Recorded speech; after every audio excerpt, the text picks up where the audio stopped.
M Kumar mathematics classes.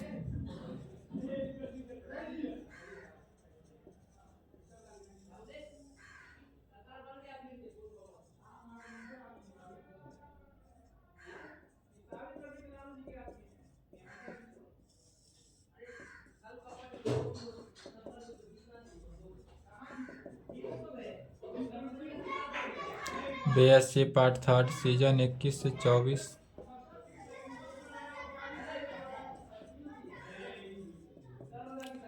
Lecture 18 paper 6 group A group theory जिसमें chapter 4 है। 4th chapter चल रहा है जिसका नाम क्या है, direct product of two groups. Direct product of two groups यह जो है मोर इम्पोर्टेंट चैप्टर है, क्योंकि इससे इसी चैप्टर से direct product of two group से ही 1 फुल क्वेश्चन आता है एग्जाम के लिए बिहार यूनिवर्सिटी में। इसमें थ्योरम चल रहा था कल, जो आधा बताए थे आधा छोड़े थे, बन गया। थ्योरम 2 चल रहा था।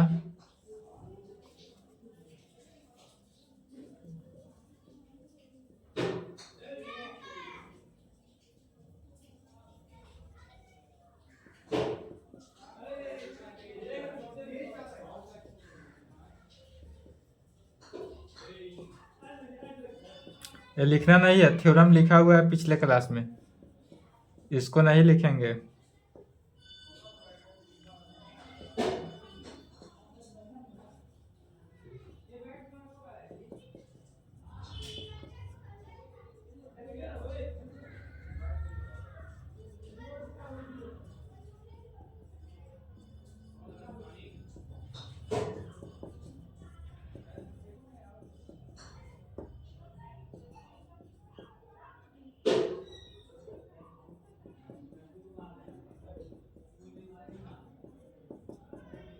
ये पिछले क्लास में लिखे थे, यही थ्योरम चल रहा था, जो कि क्या दिखाना है। थ्योरम कहता है इफ यदि G1 and G2 are two any groups हो, G1 और G2 दोनों के दोनों क्या है, ग्रुप है, देन तब सो डैट हमको दिखाना है कि G1 क्रॉस G2, इसका मीनिंग हुआ G1 का कार्टेशियन प्रोडक्ट है। Cartesian product of two non empty set part 1 में पढ़े थे सेट थ्योरी में, Cartesian product of two non empty set, तो वही कर रहा है। G1 Cartesian product of two non empty set है G2 के। G1 और G2 दोनों क्या है, ग्रुप है, दोनों के दोनों ग्रुप है under suitable binary operation of multiplication के केस में। तो इसका प्रूफ हो रहा था, प्रूफ इसमें प्रूफ में आधा हो चुका था। थ्योरम 1 पूरा लिखना था, अल्टरनेटिव से पहले तो वहां तक तो लिखा गया था। फिर यह ग्रुप है यह दिखाना है, तो ग्रुप होने के लिए ग्रुप है, तो ग्रुप दिखाने के लिए क्या किए थे, ग्रुप का 5 condition for this we verify. इससे पहले क्या करना है, थ्योरम 1 जहां तक था we first write theorem 1। Theorem 1 लिखा गया था, यह लिखा चुका है पिछले क्लास में। उसके बाद कहेंगे for this we verify all conditions of किसका, ग्रुप का, ऑफ ए ग्रुप का। ग्रुप का ऑल कंडीशन को बारी बारी वेरीफाई करना था, जिसमें पहला नंबर क्या होता है, ग्रुप का कंडीशन लॉ ऑफ क्लोजर, यह भी वेरीफाई हो गया था। लॉ ऑफ क्लोजर वेरीफाई कर दिए थे पिछले क्लास में। चलिए यहां से लिखना है अब दूसरा सेकेंड नंबर एसोसिएटिव लॉ से, यह बाकी था एसोसिएटिव लॉ। यहां तक नहीं लिखना है, यहां तक लिखा हुआ है, लॉ ऑफ क्लोजर तक लिखा हुआ है। एसोसिएटिव लॉ से लिखेंगे, टॉपिक डालेंगे एसोसिएटिव लॉ, जो कल के थ्योरम था थ्योरम 2, उसमें आधा हुआ था, जहां बचा था उसके आगे से लिखना है। तो एसोसिएटिव लॉ क्या कहता है, मल्टीप्लीकेशन के केस में है, तो मल्टीप्लीकेशन के केस में एसोसिएटिव लॉ मल्टीप्लिकेशन के केस में कहता है यदि ए मान लेते हैं जी का एलिमेंट हो, बी भी जी का एलिमेंट हो एंड सी भी जी का एलिमेंट है, तो एसोसिएटिव लॉ के कंडीशन में होता है A into B C is equal to A B into C. Associative law में क्या होता है, मल्टीप्लिकेशन के केस में सिर्फ और सिर्फ ब्रैकेट का अंतर, पहले बी सी को मल्टीप्लाई करेंगे ए के साथ या पहले ए बी को मल्टीप्लाई करेंगे, जो रिजल्ट आएगा उसको सी के साथ मल्टीप्लाई करते हैं, यही है। तब यहाँ पर ए के जगह पर लेना है G1 G2, बी के जगह पर लेंगे H1 H2 और सी के जगह पर लेंगे K1 K2, 3 एलिमेंट्स लेंगे। इस प्रकार से पहले जानते थे ए बी सी ले लेते थे, लेकिन अब ए के जगह पर क्या लेंगे, G1 G2 का एलिमेंट, बी के जगह पर H1 H2 का एलिमेंट और सी के जगह पर K1 K2 का एलिमेंट लेंगे। और इस प्रकार लेंगे कि G1 G2 को अगर हम मल्टीप्लाई करते हैं H1 H2 के साथ तब पूरे का मल्टीप्लाई करेंगे किसके, K1 K2 के साथ, तो यह रिजल्ट जो आएगा किसके, G1 G2 into H1 H2 into K1 K2 के साथ।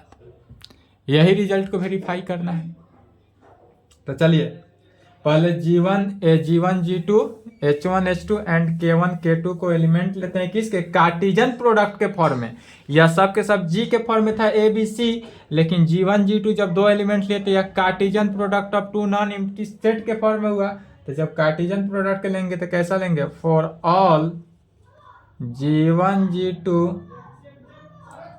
H1 H2 and K1 K2, यह कैसा लेंगे, तो G1 कार्टेशियन प्रोडक्ट G2 का, यह जो एलिमेंट हुआ G1 कार्टेशियन प्रोडक्ट G2 का हुआ, दिस तब कहेंगे we have, left hand side लेकर चलते हैं, G1 G2 का यदि मल्टीप्लिकेशन करते हैं किसके साथ, H1 H2 के साथ, जो वैल्यू आएगा इस पूरे वैल्यू में फिर किससे, K1 K2 के साथ ऐसा लेकर चलते हैं। दिखाएंगे क्या कि G1 G2 बाहर, H1 H2 K1 K2 bracket के साथ होगा, यही दिखाएंगे।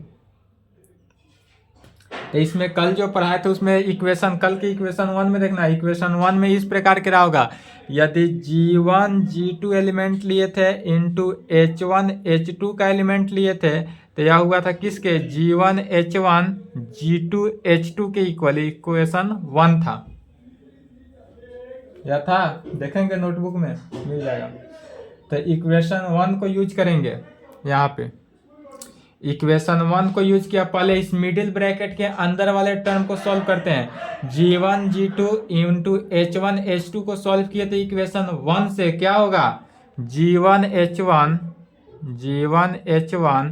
G2 H2 में इंटू K1 K2 में, यहाँ पर जो हुआ यूजिंग फर्स्ट इक्वेशन 1 का यूज किया गया। फिर चूंकि G1 और G2 दोनों के दोनों ग्रुप है, तो जब दोनों के दोनों ग्रुप है इसलिए यह किसको होल्ड करेगा, तो ग्रुप होने के कारण यह एसोसिएटिव लॉ को तो होल्ड करेगा ही। फिर कहेंगे चूंकि G1 and G2 are groups, यह दिया हुआ है क्वेश्चन में, G1 और G2 यहाँ पर देखेंगे क्या है, ग्रुप है, G1 and G2 of are two any group है, इसलिए यह होल्ड करेगा किसको, एसोसिएटिव लॉ को, जो प्रूव कर रहे हैं उसी को होल्ड करेगा, दिया हुआ है इसलिए लिखे। तो जब यह G1 G2 जो है ग्रुप है, इसलिए एसोसिएटिव लॉ को जब होल्ड किया तो क्या कंडीशन हुआ, एसोसिएटिव लॉ का जो भी कंडीशन ए बी को मल्टीप्लाई करके ब्रैकेट के अंदर तो इंटू सी, एसोसिएटिव लॉ का कंडीशन यही ना है कि ए बी को मल्टीप्लाई किए bracket into C is equal to A bar B C, bracket के अंदर चेंजिंग, तो सी अगर बाहर है या सी, तो इस सब के साथ अंदर मल्टीप्लाई हुआ तो क्या हो जाएगा, G1, यहाँ पर लिखेंगे G1 H1 तो पहले से है ही, G1 H1 है और साथ साथ इससे किसका मल्टीप्लिकेशन हो जाएगा, K1 के, क्यों, एसोसिएटिव लॉ होल्ड किया इसके कारण, G2 H2 into K2, into K2 में। फिर यह चूंकि एसोसिएटिव लॉ को होल्ड कर रहा है, इसलिए इस कंडीशन को देखेंगे तो A B into C is equal to A बाहर अब बी सी के। यदि ए बी के साथ ब्रैकेट है तो ए बाहर आ गया, बी सी के साथ ब्रैकेट हो गया, तो यहाँ G1 H1 के साथ यदि ब्रैकेट है तो G1 बाहर, तो H1 K1 के साथ ब्रैकेट हो जाएगा। तो यह ब्रैकेट कहाँ पर हो गया, G1 बाहर हो जाएगा H1 K1, और G2 बाहर H2 K2 के साथ ब्रैकेट हो गया, क्योंकि एसोसिएटिव लॉ को होल्ड कर रहा है इसके कारण। फिर जब G1 G2 है तो यहाँ से क्या हो जाएगा, G1 G2 बाहर आ गया, तो इसको ऐसे लिखा जा सकता है G1 G2 into H1 K1 H2 K2। फिर H1 K1 H2 K2 equation 1 से क्या हो जाएगा, H1 H2 into K1 K2 equation 1 से। अब तो G1 G2 into H1 H2 into K1 K2 equation 1 से यह वैल्यू लेकर चले थे left hand side, right hand side prove हो गया। चलिए तीसरा में क्या प्रूव करते हैं, existence of identity element.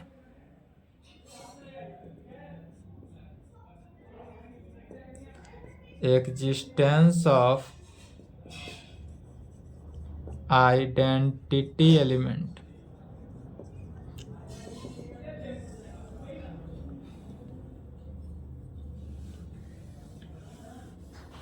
Existence of identity element का कंडीशन, इफ यदि E1 and E2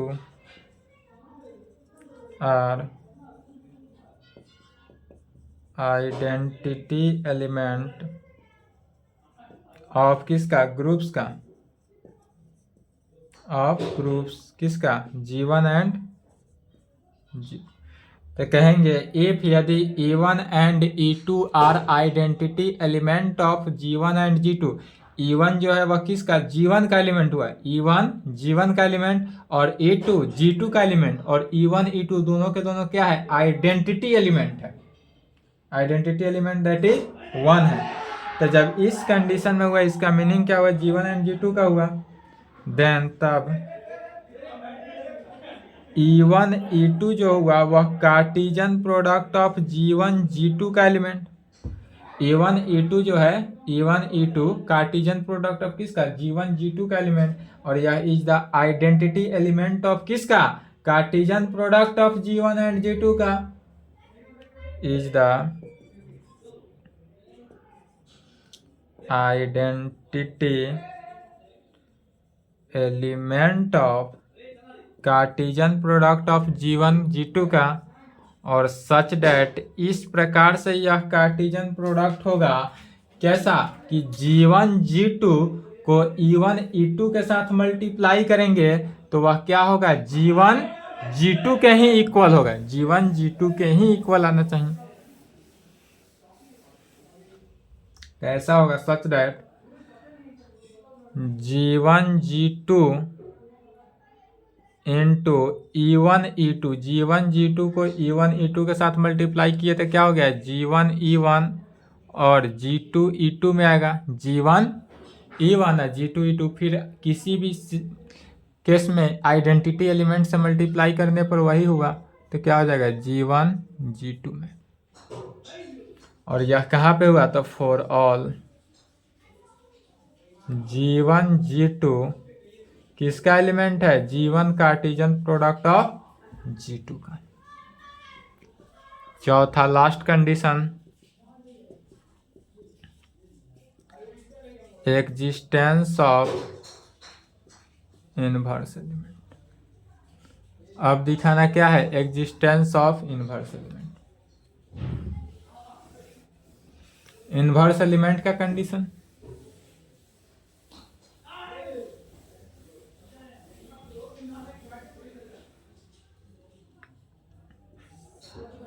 inverse element का कंडीशन क्या कहता है, इफ यदि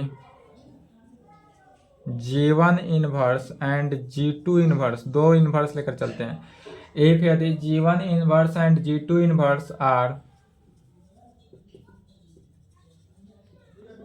inverse element of an element किसका G1 एंड G2 और G1 एंड G2 जो है यह किसका एलिमेंट है तो G1 एंड G2 का समझे। इफ यदि यहाँ पर ध्यान से समझेंगे यह जो है G1 inverse and G2 inverse जो है तो G1 इनवर्स जो है वह G1 का एलिमेंट लिए स्मॉल G1 और यह G1 जो है किसका कैपिटल G1 का element that is G1 inverse जो होगा कैपिटल G1 का इनवर्स होगा। उसी प्रकार G2 इनवर्स भी यदि G2 का एलिमेंट लेते हैं तो G2 में होगा तो G2 में G2 इनवर्स किस में G2 में तो इन G1 G2 respectively देन तब उस कंडीशन में G1 inverse G2 inverse G1 inverse G2 inverse जो होगा इज इक्वल टू किसके G1 G2 के inverse is the inverse element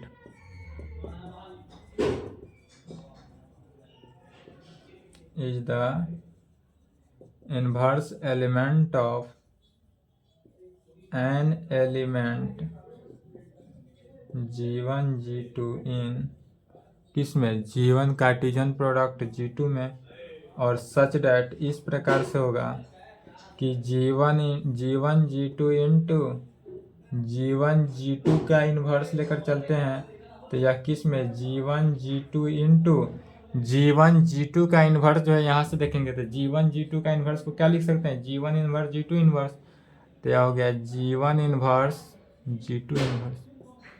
फिर इक्वेशन 1 से आएंगे तो इक्वेशन 1 से क्या होगा G1 इन्वर्स इस वैल्यू को इस प्रकार से लिख सकते हैं G1 इक्वेशन 1 को देखना है G1 इन्वर्स में इंटू G2 इन्वर्स में तो G1 को G1 इन्वर्स के साथ मल्टीप्लाई किए तो यह किसका E1 में हो गया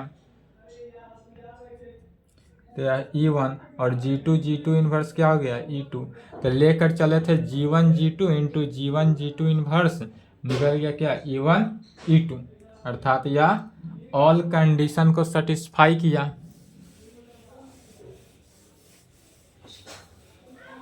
ग्रुप के ऑल कंडीशन को सेटिस्फाई किया ग्रुप का चारों कंडीशन को यह सेटिस्फाई कर दिया।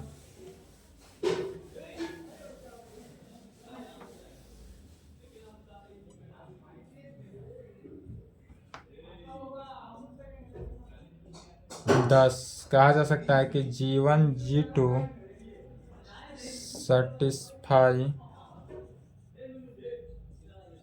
ऑल कंडीशंस ऑफ है किसका ग्रुप यह जो है G1 G2 जो है ग्रुप के ऑल कंडीशन को सेटिस्फाई किया था जब यह ग्रुप के ऑल कंडीशन को सेटिस्फाई किया इसलिए कह सकते हैं हैंस G1 G2 ई फॉर्म से ग्रुप G1 G2 जो है वह क्या होगा ग्रुप होगा यही दिखाना था प्रूफ हुआ।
चलिए यदि इस टाइप से क्वेश्चन है तो क्या करेंगे,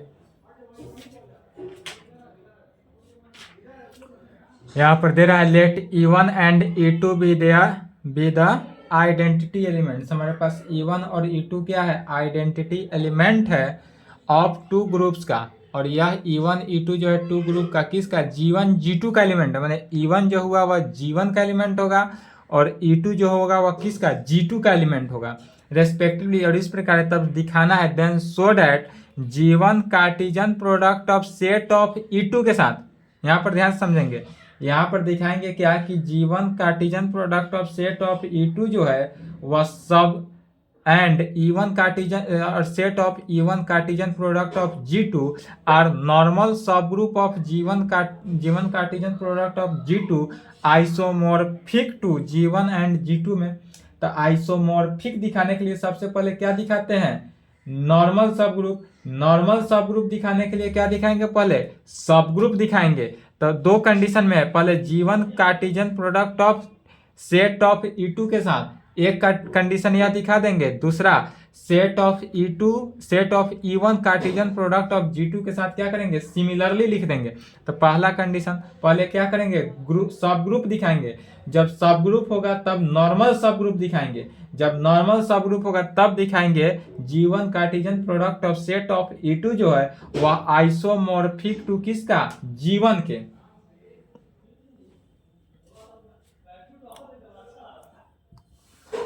समझ गए कैसे क्या दिखाना है। तो पहले जो दिया हुआ रहे उसको लिखेंगे, उसके बाद सब ग्रुप दिखाएंगे। जब सब ग्रुप दिखा देंगे तब क्या दिखाएंगे, नॉर्मल सब ग्रुप होगा। जब नॉर्मल दिखाएंगे तब दिखाएंगे यह आइसोमॉर्फिक है, G1 Cartesian product of set of E2 जो है वह आइसोमॉर्फिक है G1 के। और यहाँ तक प्रूफ हो जाएगा तब सिमिलरली उसी प्रकार set of E1 Cartesian product of G2 जो होगा वह सब ग्रुप होगा, नॉर्मल सब ग्रुप होगा एंड आइसोमॉर्फिक टू G2 का होगा। यहां तक दिखाना है। तो चलिए प्रूफ, इसमें सबसे पहले दिया हुआ है उसको लिखेंगे। तो सेंस यहां पर दिया हुआ क्या है, तो E1 and E2 are identity elements of किसका, groups G1 and G2 respectively. इस प्रकार से है, कैसे, तो G1 E1 जो है is equal to E1 G1 के साथ। G1 E1 का है या E1 G1 का है, दोनों सेम है। इज इक्वल टू, तो G1 को E1 के साथ मल्टीप्लाई करे या E1 को G1 के साथ मल्टीप्लाई करे, यह वैल्यू जो आएगा हमको क्या आएगा, G1 ही आएगा। और यह G1 कहाँ पे होगा, तो for all G1 belongs to G1 में। और यह जो स्मॉल G1 जो है वह कैपिटल G1 का एलिमेंट है। And G2 E2 is equal to E2 G2 कहें या G2 के कहे, फॉर ऑल G2 जो है G2 का एलिमेंट है। यह समझ में आएगा, ये ना समझेंगे कि G1 G1 का एलिमेंट G2 का एलिमेंट क्या कर रहा है। ध्यान से बोर्ड पर ध्यान देंगे, फोकस करेंगे, जहां लिख रहे हैं उस बात पर फोकस करेंगे, समझते जाएंगे। यदि उस पर फोकस नहीं रहेगा तो नहीं समझ पाएंगे। यदि आपका आदत है तो समझे भी साथ साथ लिखे भी, या नहीं आदत है तो वीडियो को रोक कर भी आप लिख सकते हैं, बाद में पहले समझ लें। क्या किए, तो देखिए E1 क्या है, आइडेंटिटी एलिमेंट है किसका, तो G1 का। E1 जो है वह आइडेंटिटी एलिमेंट है G1 का, और E2 जो है वह भी आइडेंटिटी एलिमेंट है, लेकिन वह G2 का आइडेंटिटी एलिमेंट है। तो दोनों तो है आइडेंटिटी एलिमेंट में, और किसी भी एलिमेंट को आइडेंटिटी एलिमेंट के साथ मल्टीप्लाई करेंगे तो वह तो एलिमेंट ही आएगा। अगेन वी हैव, फिर अगेन यहाँ तक आने के बाद इसके बाद हम लेते हैं क्या कि G1 जो है वह Cartesian product of set of E2 का लेके चलेंगे। तो यहाँ पर लिए G1 Cartesian product of set of E2 में। तो जब सेट ऑफ E2 में लिए तो सेट ऑफ E2 का क्या हुआ, E2, तो E2 में हो जाएगा G1 E2 ध्यान समझेंगे। यहाँ पर जीवन क्या है, जीवन एलिमेंट है, तो जीवन की जगह पर क्या हो गया जीवन, और यहाँ सेट ऑफ E2 है तो E2 लेकर चलेंगे, कंफ्यूजन वाला है, ध्यान समझ लें। सेट ऑफ जीवन है, ग्रुप ऑफ जीवन है तो जीवन एलिमेंट लिए, और यहाँ सेट ऑफ E2 है तो सेट ऑफ E2 के जगह पर E2 लेंगे। सच डेट ऐसा लेंगे कि जीवन जो है वह किसका, जीवन का एलिमेंट हुआ। एंड दूसरा कंडीशन में set of E1 Cartesian product of G2 के साथ, तो यहाँ पर देखेंगे क्या हुआ, E1 है तो E1 लेंगे, और यह G2 है तो किसका, G2 का एलिमेंट लेंगे, सच डेट G2 जो होगा वह किसका, G2 का एलिमेंट। सबसे पहले दिखाएंगे we first so that G1 Cartesian product of set of E2 is a normal subgroup of किसका, G1 Cartesian product of G2 and is isomorphic to G1 के, isomorphic to G1। अब इसमें दिखाएंगे सबसे पहले भी first show that G1 Cartesian product of set of E2 is a normal subgroup of किसका, G1 Cartesian product of G2 and is isomorphic to G1 के। और जब यह दिखाएंगे तो सेम कंडीशन दिखाना है सेकेंड वाले के लिए भी, set of E1 Cartesian product of G2 के लिए भी, तो सिमिलरली दिखा देंगे। तो हमको normal subgroup of normal सब ग्रुप दिखाने के लिए सबसे पहले क्या करते हैं, सब ग्रुप दिखाएंगे। तो सब ग्रुप के कंडीशन से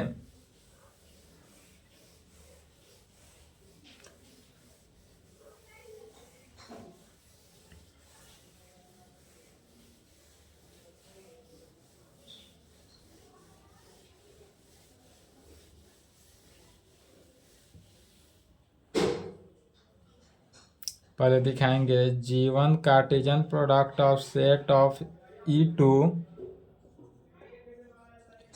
is a subgroup of किसका, G1 Cartesian product of G2 का। जब सब ग्रुप दिखा देंगे तब दिखाएंगे यह नॉर्मल सब ग्रुप है। तो सब ग्रुप के डिफिनीशन से लिखेंगे clearly, G1 Cartesian product of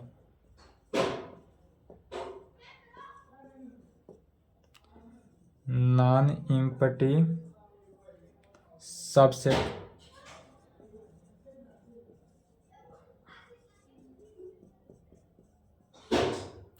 सबसे पहले क्या लिया गया, G1 Cartesian product of G2 जो है वह नॉन एम्प्टी सबसेट है।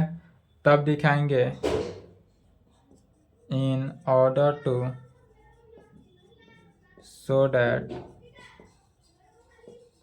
G1 Cartesian product of set of E2 is a subgroup of किसका, G1 Cartesian product of G2 का। तो इसके लिए दिखाना है क्या कि फॉर ऑल दिखाएंगे, फॉर ऑल G1 E2, यहाँ पर देखेंगे G1 E2 जो है G1 E2 एंड एक और एलिमेंट ले लेते हैं H1 E2, G1 E2 and H1 H2 जो है वह यदि G1 Cartesian product of set of E2 का एलिमेंट लेते हैं तब we have G1 E2 into H1 E2 जो है वह कैसे, E2 inverse is equal to G1 E2 into, इसका इनवर्स लिए तो पिछला थ्योरम 2 में था, क्या हो गया H1 inverse E2 inverse. Identity element का इनवर्स क्या हो जाएगा, आइडेंटिटी एलिमेंट ही हुआ। तो G1 E2 into H1 inverse E2 होगा, क्यों हुआ, चूँकि E2 इनवर्स जो हुआ E2 में होगा, चूँकि E क्या है, आइडेंटिटी एलिमेंट है, इसके कारण। फिर G1 H1 इनवर्स E2 यहाँ पर क्या हो गया, इसके साथ इसको G1 H1 inverse theorem one के according, theorem one G1 H1 inverse into E2 को E2 के साथ मल्टीप्लाई किया गया, फिर E2 को E2 के साथ भी मल्टीप्लाई करेंगे तो वह क्या हुआ, E2 ही हुआ। आइडेंटिटी एलिमेंट को कितना बार मल्टीप्लाई करते हैं तो वह आइडेंटिटी एलिमेंट हुआ। और यह जो एलिमेंट हुआ किसका, तो G1 Cartesian product of set of E2 का। क्यों हुआ, तो चूंकि एज G1 H1 इनवर्स जो है वह किसका, G1 का एलिमेंट है। यह जो G1 H1 किसका एलिमेंट है, G1 का एलिमेंट है। इसलिए यहाँ से क्या निकल गया वैल्यू, यह जो है सब ग्रुप है, सब ग्रुप का कंडीशन सेटिस्फाई हुआ।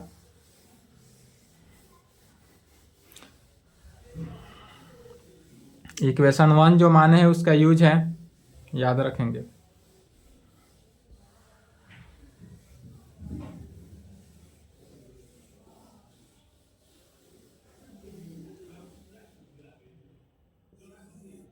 इसलिए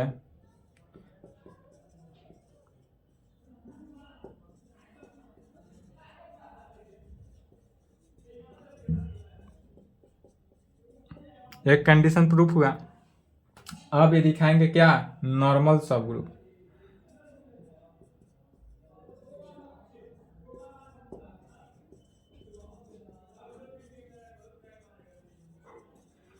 normal subgroup of G1 Cartesian product of G2 का, यह नॉर्मल सब ग्रुप है। अब यह दिखाएंगे। तो नॉर्मल सब ग्रुप के डिफिनीशन से आएंगे, in order to so that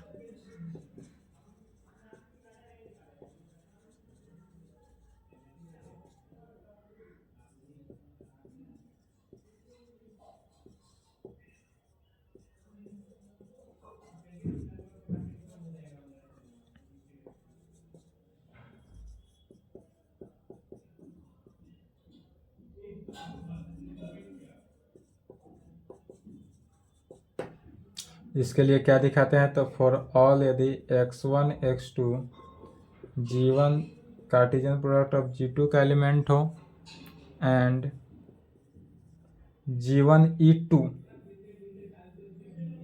and G1 E2 जो है G1 Cartesian product of set of E2 का एलिमेंट हो, तब उस कंडीशन में कहेंगे दिस इम्प्लाइड x1 x2 जो है इंटू G1 E2 जो है इंटू x1 x2 का इन्वर्स जो है वह किस में होगा, G1 Cartesian product of set of E2 में। तब कहेंगे now for all x1 x2 G1 G2 का एलिमेंट एंड G1 E2 जो होगा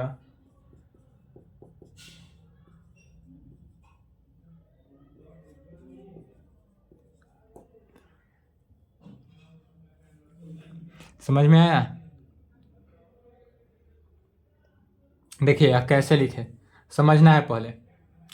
G1 जो है G1 Cartesian product of set of E2 is a normal subgroup of G1 Cartesian product of G2 का दिखाएंगे। पहले तो सब ग्रुप दिखा दिए, अब नॉर्मल सब ग्रुप दिखाएंगे। जब नॉर्मल सब ग्रुप होगा तब आइसोमॉर्फिक दिखाएंगे। तो in order to show that, सबसे पहले नॉर्मल सब ग्रुप दिखाने के लिए हम प्रूव करेंगे, दिखाएंगे कि in order to show that a subgroup is a normal subgroup of इतना, यह जो हमारा सब ग्रुप निकला यही सब ग्रुप नॉर्मल सब ग्रुप है, यह दिखाएंगे। तो नॉर्मल सब ग्रुप होने के लिए यदि हम x1 x2 जो है G1 G2 का एलिमेंट मान लिए, x1 x2 क्या किए, तो G1 Cartesian product of G2 का एलिमेंट मानते हैं एंड G1 E2 जो है वह set of E1 Cartesian product of E2 का तो एलिमेंट है ही।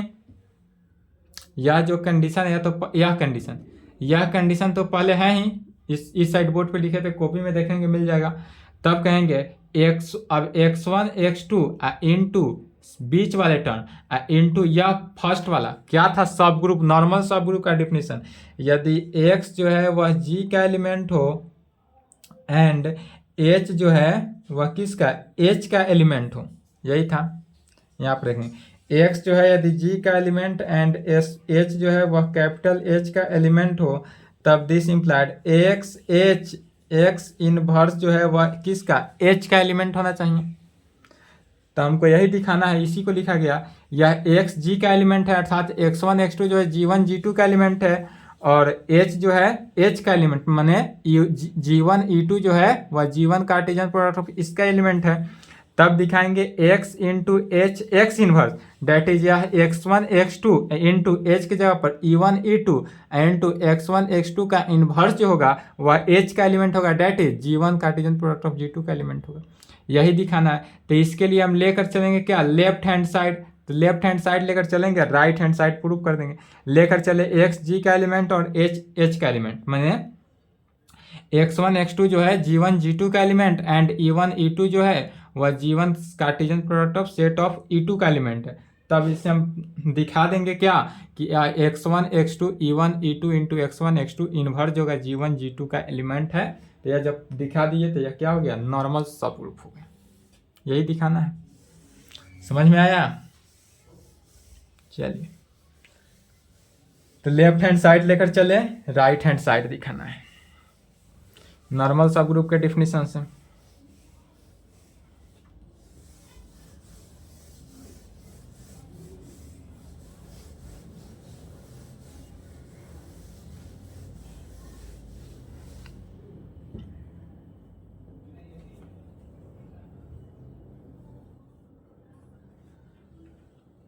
क्या है, हाँ लेफ्ट हैंड साइड लेकर चलना है।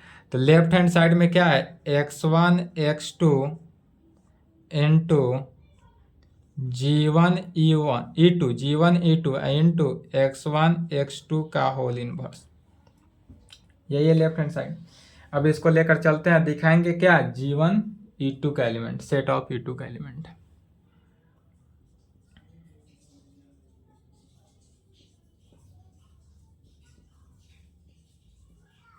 यहाँ पर देखेंगे तो इसको क्या करेंगे, इनवर्स में कन्वर्ट हो गया।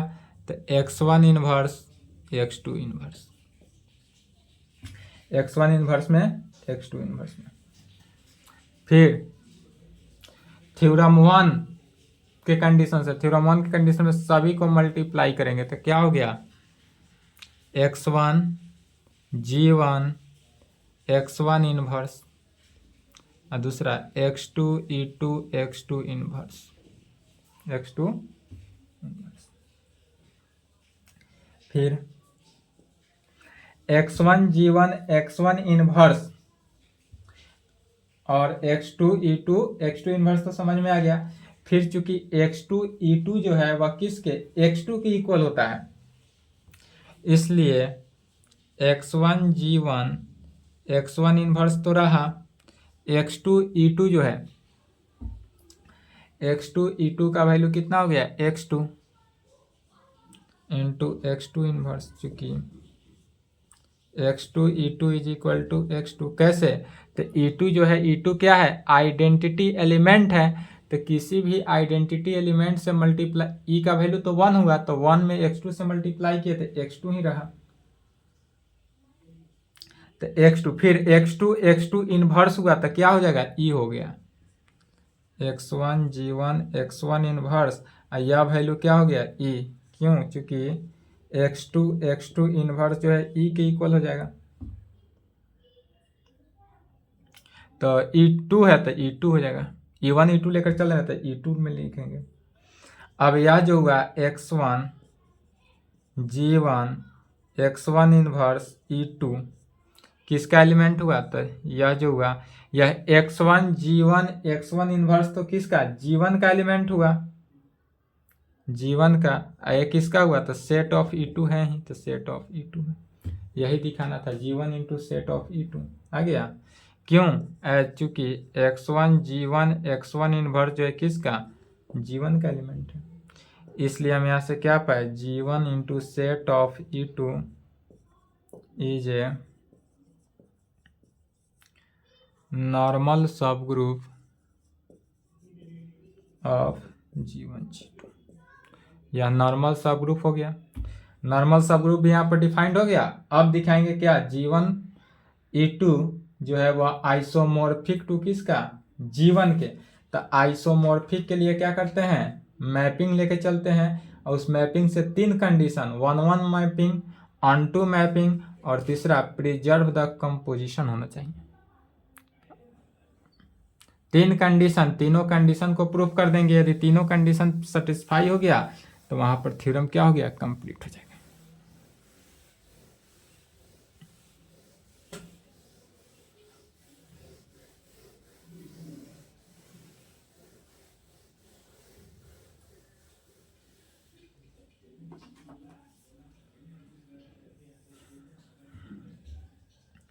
अब दिखाएंगे क्या, G1 into set of E2 is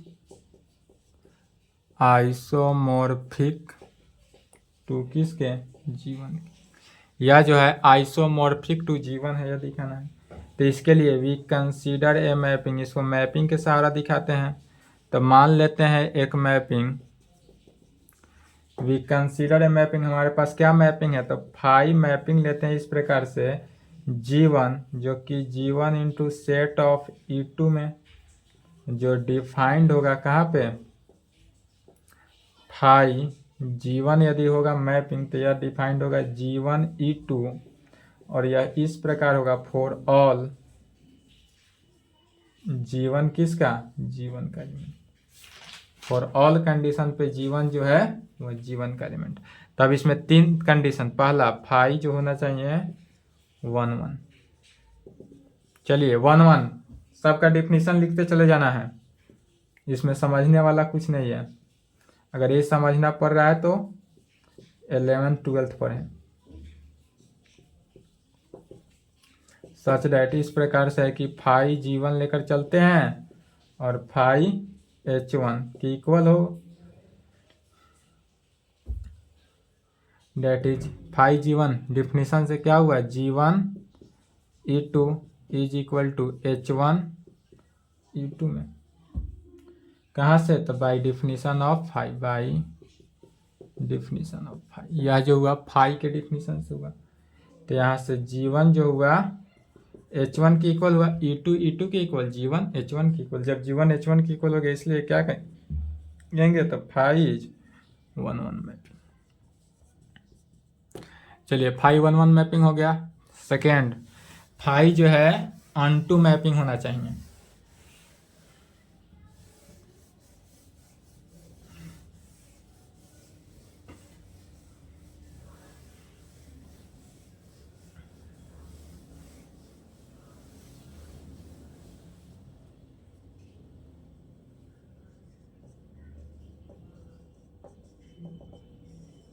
phi is onto, onto के लिए लिखेंगे for every element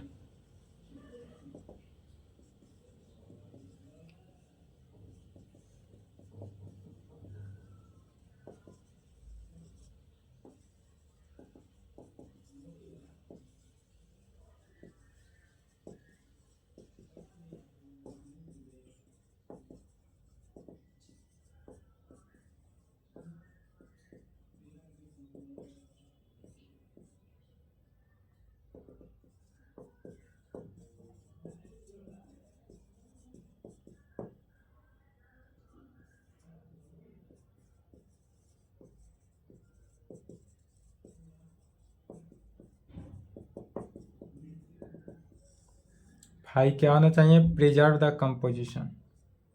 preserve the composition के डिफिनीशन लिखना है, for all G1 and G2, G1 and H1 G1 का एलिमेंट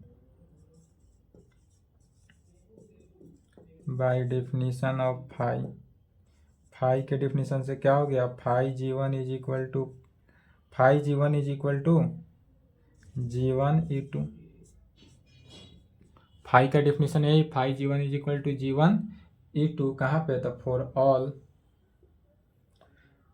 एंड एक और है फाई H1, तो फाई H1 से H1 E2, फाई H1 लेकर चलेंगे तो H1 E2।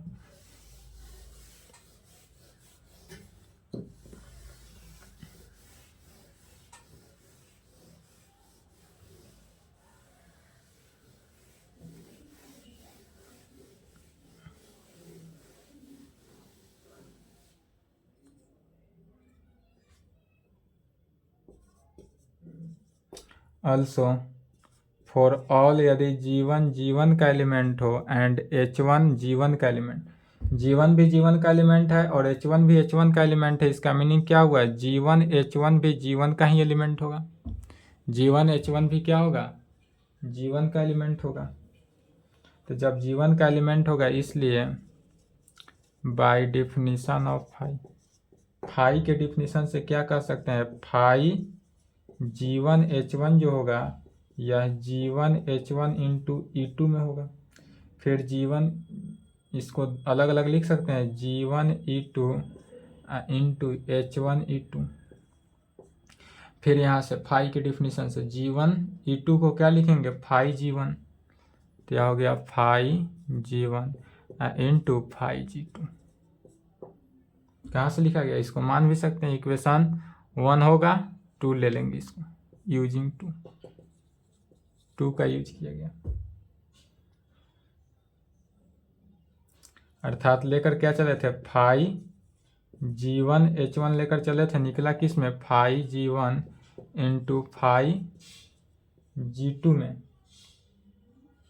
फाई H1 में, phi H1, phi G1 into phi H1 में निकल गया।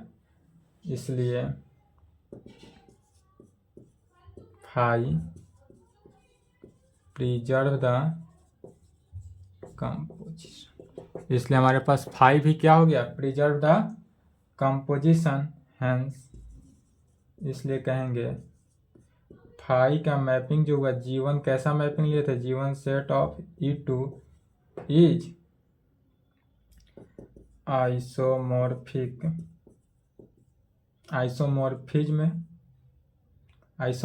हुआ, अर्थात G1 आइसोमॉर्फिज्म हुआ किसका? G1 into set of E2 में। दिस इम्प्लाइड, इसका मीनिंग कैसा हुआ?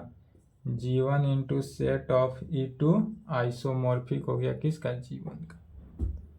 या तो सेट ऑफ इतना हुआ, जितना अभी वर्क किए सेम वर्क करना है। अभी 2 कंडीशन था इसमें, या तो एक कंडीशन के लिए प्रूफ हुआ है यहाँ पर।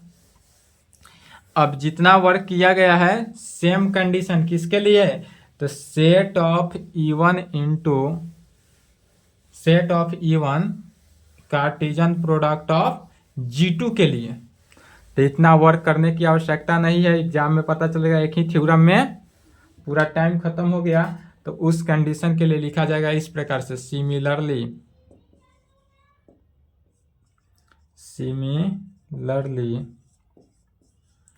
वी कैन सो डैट, किसके लिए? तो set of E1 Cartesian product of G2 is a normal subgroup of